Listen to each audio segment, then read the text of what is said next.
YouTube channel देख रहे हैं। मैं इमरान खान हूँ। जो लोग मियाँ मोहम्मद नवाज शरीफ के लिए एक बयानिया बना रहे थे और बड़ी मेहनत कर रहे थे कि मियाँ नवाज शरीफ साहब ये कर देंगे, वो कर देंगे, मियाँ साहब बदल गए हैं, नवाज शरीफ तब्दील हो गया है, इनकलाबी हो गया है, जमहूरियत पसंद हो गया है, जमहूरियत का झंडा उठा लिया है, जमहूरियत की बका की जंग लड़ेगा, सिविलियन सुपरमेसी के लिए खड़ा हो जाएगा, वोट को इज्जत दो, लावा पक गया है, मियाँ नवाज शरीफ का खून खौल गया है, अब नहीं छोड़ेगा, अपने बयानिए पे वापस आएगा, हुकूमत को ठोकर मार देगा, वगैरह वगैरह बहुत सारी बातें कर रहे थे मियाँ नवाज शरीफ के लिए। और ये बयानिया बेचने के लिए मार्केट में लॉन्च कर दिया गया था।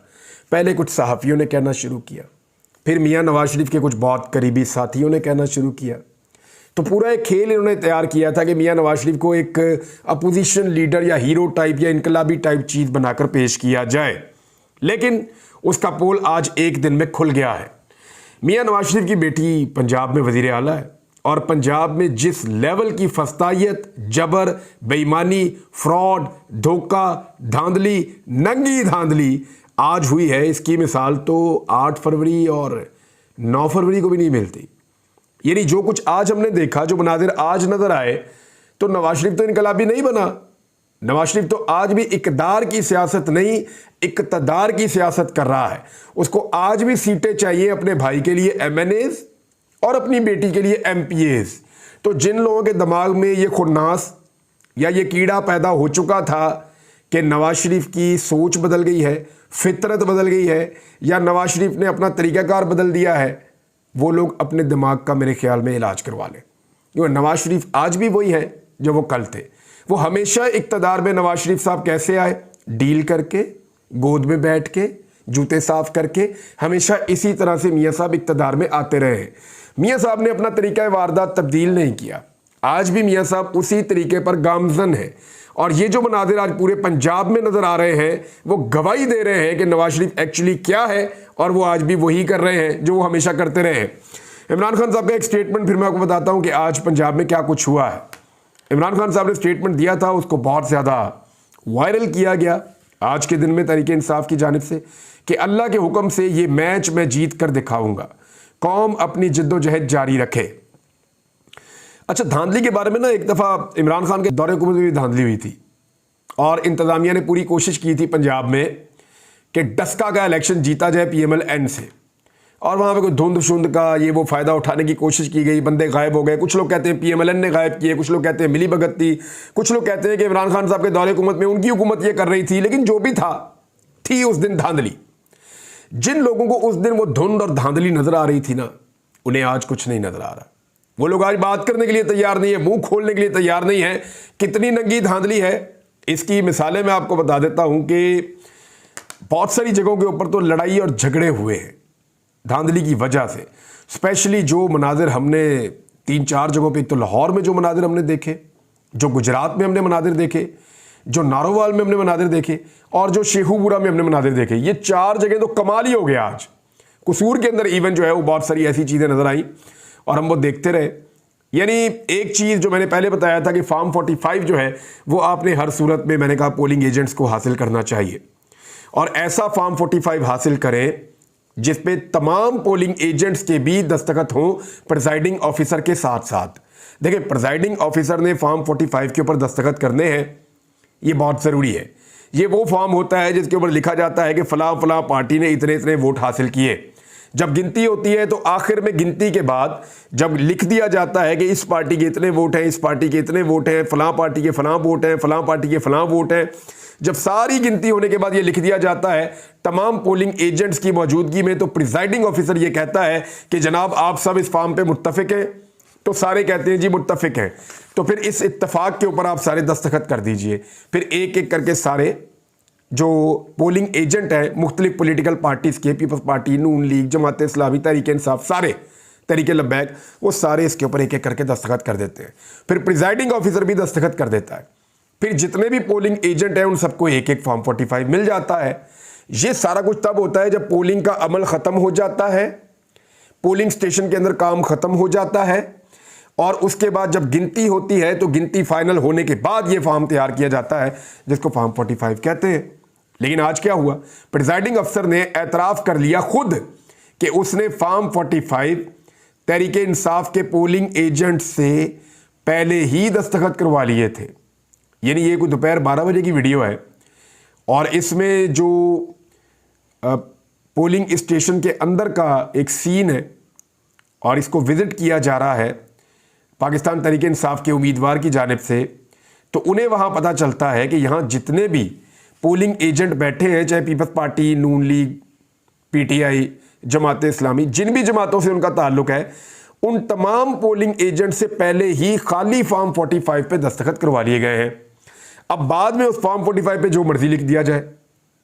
मिसाल के तौर पे मरियम नवाज का उम्मीदवार कामयाब करवाना है तो उसके ऊपर लिख दिया जाए उसने 2000 वोट ले लिए, और दूसरे का किसी का 100, किसी का 50, किसी का 60 लिख दिया जाए।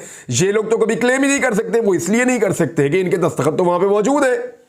तो एक तो ये कसूर है पोलिंग एजेंट्स का, एक तो 2 नंबरी और फ्रॉड है ना, जो इलेक्शन कमीशन की जानिब से किया गया और प्रिजाइडिंग ऑफिसर ने गेम डाल दी। लेकिन जो पोलिंग एजेंट्स हैं उनको इतना तो पता होना चाहिए था कि भाई जब तक एक चीज़ कंफर्म नहीं हो जाती, हम उस पर मुतमईन नहीं हो जाते, हम उस पर साइन कैसे कर सकते हैं। लेकिन उन्हें कहा गया बाद में टाइम बड़ा ज़ाया हो जाता है तो तुसी उन्हीं साइन कर दो, तो उनसे साइन करवा लिए गए और ये छापा मारा और ये मामला वहाँ पे पकड़ा गया। यानी लाहौर PP 149 में दोपहर 12 बजे प्रिजाइडिंग अफसर ने खाली फार्म 45 पर दस्तखत करवा लिए थे। दानियाल अजीज साहब जिनका ताल्लुक PMLN से था, वो क्या बता रहे कि तारीख में पहली बार ऐसा हुआ कि पुलिस को प्रिजाइडिंग अफसर लगा दिया गया। यानी एक के बाद एक नमूने और अजूबे इस मुल्क के अंदर हो रहे हैं। PP 54 जफरवाल में धांधली की तैयारी है। तारीख में पहली बार पुलिस को प्रिजाइडिंग अफसर लगाया गया। 149 असिस्टेंट प्रिजाइडिंग ऑफिसर्स नामालूम है, पता ही नहीं कौन है, कित्थों आए। इलेक्शन अमले पर दबाव है कि नून लीग की हमायत करें। मजीद देखें, शबीर गुज्जर को लाहौर से गिरफ्तार कर लिया गया क्योंकि ये बड़े एक्टिव कारकुन है पाकिस्तान तहरीक इंसाफ के, भाग दौड़ भी करते हैं। तो इनको तो गिरफ्तार किया गया कि इससे पहले कि ये भाग दौड़ करें और ये डंडे सोटे वाले तगड़े लोग हैं तो इनको तो पहले पकड़ के अंदर करो, उनको भी अंदर कर लिया गया। उसके अलावा एक बड़ा खौफनाक इल्ज़ाम जो है वो मियाँ शहजाद फारूक ने लगाया, जो मरियम नवाज़ की MNA की जो सीट है वहाँ से ये पहले मरियम नवाज़ को हरा चुके, लेकिन फॉर्म 47 पे मरियम नवाज़ की कामयाबी का नोटिफिकेशन दिया गया।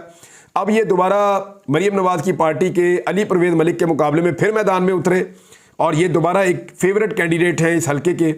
लेकिन शहजाद फारूक, एक्चुअली जो सियासतदान है वो इनका भाई है आबाद फारूक, वो गिरफ्तार है, वो मिलिट्री कस्टडी में है और वहाँ पे उसके ऊपर केस चल रहा है। लेकिन शहजाद फारूक ने जो एलिगेशन लगाया वो बड़ा खौफनाक है। उसने कहा मुझे नहीं पता था मेरा भाई जिंदा है, अभी मुझे कहा गया कि ये इलेक्शन छोड़ दूं, नहीं तो तुम्हारे भाई को जान से मार देंगे और तुम्हारी भी नस्ल ख़त्म कर देंगे। ये इल्ज़ाम मियाँ शहजाद फारूक ने लगाया है और साथ ये भी कहा कि मेरे वोट चोरी किए जा रहे हैं, टेंट उखाड़े जा रहे हैं। पुलिस जो है वो पूरा का पूरा मुसल्ला विंग के तौर पे काम कर रही है PMLN के। PTI ने इल्ज़ाम लगाया कि ROs से खाली फॉर्म 45 पर दस्तखत पहले ही ले लिए गए हैं। यानी जो ROs हैं उनसे कहा गया कि फॉर्म 45 के ऊपर दस्तखत सारे करवा लें, पहले ही दस्तखत करवाकर उनसे अपने पास रख लिए गए हैं। तहरीक इंसाफ ने इल्ज़ाम लगाया कि ज़िमनी इलेक्शन से पहले ही ROs से ज़बरदस्ती खाली फॉर्म 45 पर दस्तखत ले लिए गए हैं। PTI के तर्जुमान रऊफ़ हसन ने कहा कि खाली फॉर्म 45 पर पहले ही दस्तखत ले लिए गए हैं और जिन्होंने दस्तखत नहीं किए उन्हें मारा पीटा गया। उन्होंने कहा जितना भी जोर लगा लें, कुछ भी कर लें, आपको 8 फरवरी से भी बड़ा सरप्राइज़ देंगे। ज़िमनी इलेक्शन के ऐलान के बाद छापे मारे गए, हमारे वर्कर्स और उनकी फैमिलीज़ के साथ बदसलूकी की गई। बहरहाल ये उन्होंने कहा कि बैसाखियों पर बनने वाली हुकूमत ज़्यादा देर नहीं चल सकती। लंदन प्लान के बाद पाकिस्तान में कारोबार 90% कम हो चुका है। वैसे लंदन प्लान जो है ना उसकी गवाही नजम सेठी साहब भी दे चुके हैं और वो ये कह चुके हैं कि नवाज शरीफ साहब को इदारों की तरफ से यकीन दिलाया गया था कि आपको 90 सीटें दिलवाएंगे और 15 सीटें ऊपर से भी दिलवाएंगे और फिर माहौल बना के आपकी हुकूमत बनाकर दी जाएगी। तो जब वो सारा कुछ नहीं हुआ तो नवाज शरीफ वज़ीर आज़म पाकिस्तान भी नहीं बने। अब इसके अंदर जो है वो इरफान सदीकी साहब कह रहे हैं कि मियाँ साहब तो वज़ीर आज़म बनना ही नहीं चाहते थे। अच्छा, ये सारे ना एक से बढ़कर एक हैं, शाह से ज़्यादा शाह के वफादार, या आप ले लेंगे दरबारी होना। अब इरफान सदीकी साहब जो है उन्होंने हमेशा मियाँ नवाज शरीफ साहब के हक में कॉलम लिखे हैं। इनके बारे में जब मैं नया जर्नलिस्ट बना तो मैंने इनको देखा तो मैंने कहा यार ये जर्नलिस्ट हैं, इनका ताल्लुक PMLN से है, इन्होंने इलेक्शन लड़ना है, ये क्या चक्कर है ना। तो मुझे ये मेरे सहाफ़ियों ने बताया कि जी 2 ऐसे सहाफ़ी हैं जिनमें से एक का कॉलम मियाँ नवाज शरीफ हमेशा छपने के बाद ज़रूर पढ़ते हैं छपने के बाद एक सहाफ़ी का कॉलम। मैंने कहा जी वो कौन है? उन्होंने कहा जी वो अताउल्लाह कासमी साहब हैं, ये जब लिखते हैं मियाँ साहब इनका कॉलम ज़रूर पढ़ते हैं। मैंने कहा ठीक है। दूसरा, उन्होंने कहा दूसरा एक ऐसा सहाफ़ी है जिसका कॉलम छपने से पहले मियाँ नवाज शरीफ ज़रूर पढ़ते हैं। मैंने कहा छपने से पहले कैसे पढ़ लेते हैं? उन्होंने कहा जी पहले मियाँ साहब को भेजते हैं, फिर मियाँ साहब बताते हैं कि यार थोड़ा इंज कर लो, तो वो इंज कर लेते हैं और फिर वो बाद में जंग अखबार में छपता है। ये मुझे चंद सहाफ़ियों ने ये बात बताई थी बहुत पहले जब मैं नया नया सहाफ़ी बना था। तो वो जो साहब थे वो इरफान सिद्दीकी साहब थे कि इनका कॉलम छपने से पहले मियाँ साहब पढ़ते हैं और अताउल्लाह कासमी साहब का कॉलम छपने के बाद ज़रूर पढ़ते हैं। तो मियाँ साहब बड़ा महजूज होते हैं इन दो लोगों से। इरफान सिद्दीकी साहब ने कहा कि नवाज शरीफ ने वज़ीर आज़म बनना ही नहीं था। भाई अगर नहीं बनना था तो 2 दिन पहले अखबार से इश्तिहार ला देता है, इन्हें करोड़ों रुपए ज़ाया कर दिए और उसमें लिख दिया कि वज़ीर आज़म नवाज शरीफ, अवाम ने बेशुमार वोट डाल दिए, ये वो फलान का, वो सारा कुछ लिख दिया था। राणा सलाउल्लाह साहब कहते हैं नहीं नहीं, इरफान सिद्दीकी साहब झूठ बोल रहे हैं। यानी इरफान सिद्दीकी साहब को राणा सनाउल्लाह साहब ने झूठा करार दे दिया। अब ये आपस में बैठ के फैसला करें इनमें से झूठा कौन है, राणा सनाउल्लाह झूठा है या इरफान सिद्दीकी साहब झूठ बोल रहे हैं। बहरहाल इरफान सिद्दीकी गलत कह रहे हैं, वज़ीर आज़म नवाज शरीफ नहीं बनना था। हुआ ये, राणा सनाउल्लाह साहब कह रहे हैं शर्त थी कि सादा अक्सरियत मिले फिर नवाज शरीफ वज़ीर आज़म बनेगा। शर्त किसके साथ रखी थी? ये तो शर्त आप लगा ही नहीं सकते। आपने अवाम से वोट मांगना है, उन्होंने आपको देना या नहीं देना। बहरहाल अपने मुंह से खुद ही उनके सच निकल रहा है। उनका शर्त थी कि सादा अक्सरियत मिले और अपने मैंडेट के साथ नवाज शरीफ वज़ीर आज़म बने। नहीं मिला मैंडेट तो फिर मियाँ नवाज शरीफ साहब वज़ीर आज़म नहीं बने। मोहसिन नकवी के बारे में एक और बड़ा ज़बरदस्त स्टेटमेंट जो है वो हनीफ अब्बासी ने दिया। हनीफ अब्बासी भी फार्म 47 वाले हैं। हनीफ अब्बासी कहते हैं जी मोहसिन नकवी अगर वज़ीर आज़म बन जाए, उनसे सवाल किया राणा मुबशर ने शरारत करते हुए, तो फिर तो इस पर हनीफ अब्बासी ने कहा हम इसे रोक ही नहीं सकते, यानी मोहसिन नकवी जो चाहे इस मुल्क में बन सकते हैं, हम नहीं रोक सकते। ये बातें पता क्यों कर रहे हैं? कल को इन्होंने एस्टेब्लिशमेंट के ऊपर चढ़ाई करके पाकिस्तान के अंदर बदअमनी, पाकिस्तान के अंदर बैड गवर्नेंस, पाकिस्तान के अंदर महंगाई, बेरोजगारी और हालात की खराबी का सारा जिम्मा इन्होंने एस्टेब्लिशमेंट पे डालना है कि जनाब एस्टेब्लिशमेंट के बंदे थे, हम तो कुछ कर नहीं सकते थे। वो चाहता तो वज़ीर आज़म भी बन जाता। तो ये जानबूझकर इस तरह के स्टेटमेंट्स देते चले जा रहे हैं। अच्छा जी, IMF से पाकिस्तान को पैसे तो मिल रहे हैं, लेकिन वज़ीर ख़जाना ने एक और नवीद सुना दी है। वज़ीर ख़जाना का ये कहना है कि एक और भी हमें मुआहिदा करना पड़ सकता है अगर टैक्स ना बढ़ाया तो। और कितना टैक्स बढ़ाना है भाई इस मुल्क पे? और 300 रुपये लीटर पेट्रोल हो गया जे, कितने का? 500 रुपये लीटर बेचना है पेट्रोल। डॉलर की कीमत कहाँ चली गई है? आटा जो 55-50 रुपये किलो था वो 150 रुपये को टच करके बड़ी मुश्किल से 140-130 के बीच में कहीं पे आता है, फिर वापस ऊपर चला जाता है, फिर नीचे आता है। वो 100 तक भी नहीं आप ला पा रहे। और कितना टैक्स लगाना है? घी के ऊपर इतना टैक्स लगा दिया, कितना महंगा हो गया घी भी। दालें महंगी हो गई, पाकिस्तान की हर चीज महंगी हो गई है। और कितना टैक्स लगाना है? गरीब आदमी को पीसना है। जाओ जाके अमीरों पे टैक्स लगाएं, जिनकी इंडस्ट्री है उन पे टैक्स लगाएं और उनको बाउंड करेंगे। ये टैक्स आपने देना है, गरीब आदमी की जेब से नहीं निकालना। जैसे ही अमीर आदमी पे टैक्स लगता है, ताकतवर बंदे पे, एलीट क्लास पे टैक्स लगता है, वो सारा बोझ ट्रांसफर करके महंगाई की सूरत में गरीब तबके के ऊपर डाल देते हैं। ये नहीं होना चाहिए। बाहर उन्होंने नवीद सुनाई है कि दोबारा फिर IMF के पास जो इन्होंने पिछला मुआहिदा किया, ये जो PDM की सरकार बनी थी इमरान खान की हुकूमत गिराने के बाद, कौम की कमर तोड़ दी इन्होंने। और अब जो मुआहिदा किया इसकी तफसीलात सामने आएंगी, अब कानों को हाथ लगाएंगे और वो एक और मुआहिदे की नवीद सुना रहे हैं कि फिर पैसे लेने पड़ेंगे। और IMF ने पाकिस्तान के साथ किया क्या? मैं कहूंगा ना, फिर मुझे कोई ना कोई पकड़ लेगा, अंदर डाल देगा, कोई जो है वो कोई गंदी हरकत, फिर गलीज हरकत कोई ना कोई करेगा। तो मैं नजम सेठी के मुंह से आपको सुनाता हूं कि बात वही है और सच्ची बात है। नजम सेठी ने कहा है कि IMF ने जो पैसे पाकिस्तान को दिए हैं उन सब पर खुद ही पानी फेर दिया है। उसका रीजन पता क्या है? IMF ने पाकिस्तान को उन मुल्कों की लिस्ट में खड़ा कर दिया है जिन मुल्कों में कोई भी सरमायाकारी करना ही नहीं चाहता। यानी IMF ने पाकिस्तान को सोमालिया, शाम, इराक, अफगानिस्तान और यमन की लिस्ट के अंदर शामिल किया है। ये वो मुल्क है जिसके बारे में बाकायदा इंस्ट्रक्शंस जारी की गई हैं बड़े और ताकतवर मुल्कों को और सरमायाकारों को कि ट्रैवल ना कर लेना गलती से यहां पे। उनकी लिस्ट में IMF ने पाकिस्तान को शामिल कर दिया और पैसे भी दे दिए। उन खर्च लो पैसे। ये पैसे हुक्मरानों की अय्याशियों के ऊपर खर्च हो जाएंगे और कोई इन्वेस्टमेंट लेकर पाकिस्तान भी नहीं आएगा। IMF ने आप पे एहसान भी कर दिया, आपका मुंह भी बंद कर दिया, आपको जकड़ भी लिया और उसके बदले में हुआ ये कि उस पर पानी भी फेर दिया जो पैसा पाकिस्तान को दिया।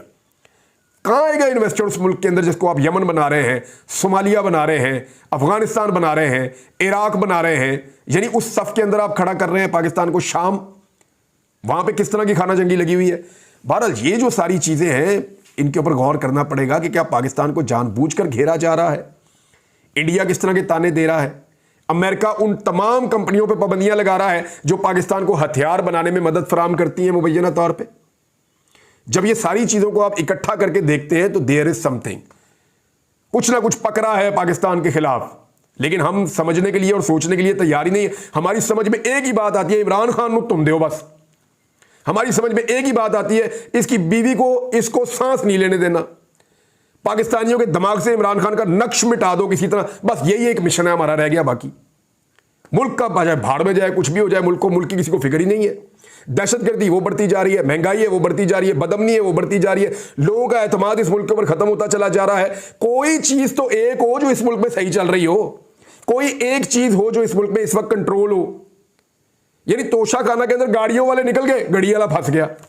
कौन यकीन करेगा इस कानून के ऊपर? और जब ये लाकानूनियत इस मुल्क के अंदर होगी तो कोई इस मुल्क में इन्वेस्टमेंट भी नहीं करेगा। सारे हमारे जैसे पागल नहीं होते जो मुल्क के अंदर टिक के पक्के होकर बैठ जाते हैं कि ठीक है यार इधर ही बैठे मारो, बार बार मारो। सारे ऐसे नहीं होते। वो मुल्क का सोच लें फॉर गॉड सेक।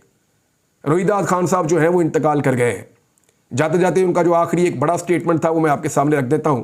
उन्होंने कहा था कि इमरान खान को जेल में रखना ऐसे है जैसे मोहम्मद अली जिन्ना को जेल में रखे। ना हिंदू ने जिन्ना को टच किया, ना अंग्रेज ने किया, ये जिन्ना के बराबर है। डेफिनेटली लोग बाहर निकले, अवाम ताकत है, रोहिदास खान ने ये कहा था। आप उसे इत्तफाक करें, इख्तलाफ करें, लेकिन अल्लाह ताला उनको गरीक़ रहमत करे। पाकिस्तान का एक बड़ा नाम था, वो अब इस दुनिया में नहीं रहे। नाज़रीन, अब तक के लिए इतना ही। बात करते हैं